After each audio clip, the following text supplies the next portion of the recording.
भाइयों बहनों गुरुजनों को मेरा प्रणाम नमस्कार। मैं राज पटेरिया कक्षा 11 डी शासकीय उत्कृष्ट विद्यालय का छात्र हूँ।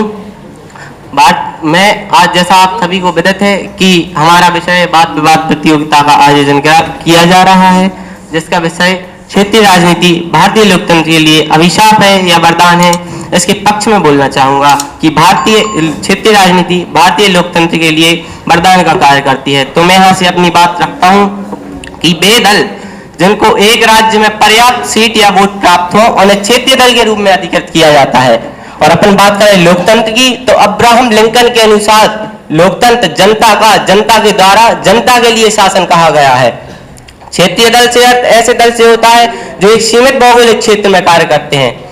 यद्यपि क्षेत्रीय दल काफी सीमित क्षेत्र में कार्य करते हैं और केवल सीमित उद्देश्यों को आगे बढ़ाते हैं, किंतु मैं आपको बताना चाहता हूं माननीय महोदय कि क्षेत्रीय राजनीतिक दलों की सबसे बड़ी सेवा यह है कि उन्होंने दूरस्थ क्षेत्रों के विभिन्न आर्थिक और राजनीतिक मुद्दों पर लोगों का ध्यान केंद्रित किया है और उनकी राजनीतिक जागरूकता में योगदान प्राप्त किया है।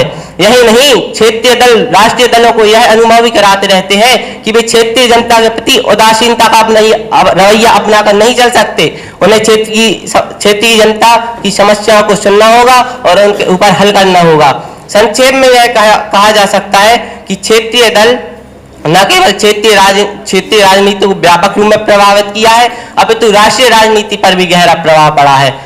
राज्य स्तर की मान्यता प्राप्त करने के लिए चुनाव आयोग में पंजीकृत दल को निम्नलिखित में से किसी एक शर्त को पूरा करना होगा, जो मैं आपको बताने जा रहा हूं। तो पहली शर्त यह है कि दल को विधानसभा चुनाव में कम से कम कुल सीटों की 3% सीटें या 3 सीटें जीतनी होंगी। दूसरा, दल को राज्य में निर्धारित लोकसभा सीटों की प्रत्येक 25 सीट पर एक या कम से कम 1 सीट जीतनी होगी। तीसरा, दल को विधानसभा तथा लोकसभा के चुनाव में वैध मतों का कम से कम 6% मत प्राप्त करना होगा। और मैं बताना चाहूंगा कि भारत में 3 प्रकार के क्षेत्रीय दल पाए जाते हैं। पहला वे दल जो धर्म, जाति, क्षेत्र एवं सामुदायिक हितों का प्रतिनिधित्व करते हैं। ऐसे दलों में अकाली दल, द्रमुक, शिवसेना, कॉन्फ्रेंस पार्टी आदि प्रमुख है। दूसरा वे दल जो किसी समस्या विशेष को लेकर राष्ट्रीय पार्टियों, विशेष रूप से कांग्रेस से पृथक होकर बने हैं। ऐसे दलों में बांग्ला कांग्रेस, केरल कांग्रेस, उत्कल कांग्रेस आदि है। तीसरा वे दल जो लक्ष्यों और विचारधाराओं के आधार पर तो राष्ट्रीय दल है माननीय महोदय, लेकिन उनका समर्थन कुछ क्षेत्रों तथा कुछ लक्ष्यों में कुछ मुद्दों तक ही सीमित होता है। ऐसे दलों में फॉरवर्ड ब्लॉक, मुस्लिम लीग तथा क्रांतिकारी सोशलिस्ट पार्टी आदि है। भारत एक बहुत बड़ा प्रजातांत्रिक देश है। इसमें जनता का शासन, प्रजातांत्रिक व्यवस्था में जनता का शासन जनता के कल्याण के लिए जनता द्वारा चलाया जाता है। भारतीय प्रजातांत्रिक व्यवस्था में जनता द्वारा शासन चलाया जाता है। भारत में संघीय शासन प्रणाली अपनाई गई है।